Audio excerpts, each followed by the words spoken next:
Sementara itu, saudara, menjelang pergantian tahun baru Masehi, wisatawan lokal maupun mancanegara yang berlibur ke Pulau Sabang terus bertambah.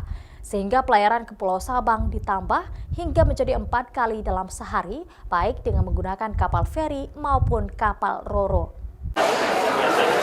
Penambahan rute penyeberangan dari Pelabuhan Ulele Banda Aceh ke Balauan Sabang dikarenakan melonjaknya wisatawan yang berlibur ke Sabang hingga 30% dari hari biasanya. Sebanyak 4 kapal feri atau kapal cepat serta 2 kapal ro-ro atau kapal lambat disiapkan pihak pelabuhan untuk mengangkut wisatawan sebanyak 4 kali pelayaran, sehingga tidak terjadi penumpukan di Pelabuhan Ulele Banda Aceh. Lonjaknya penumpang juga dikarenakan libur panjang sekolah serta libur pergantian tahun baru Masehi.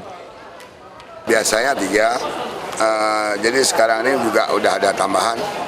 Dari 3 jadi 4, hari ini 4 keberangkatan, ro-ro dan kapal cepat 4 kali berangkatnya. Ro-ro ada 2, BRR dengan Tanjung Burang.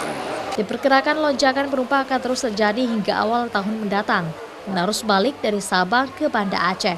Antrian kendaraan bermotor juga terjadi di pelabuhan, disebabkan banyak wisatawan yang membawa kendaraan ke Pulau Sabang. Syahril, Kompas TV, Banda Aceh.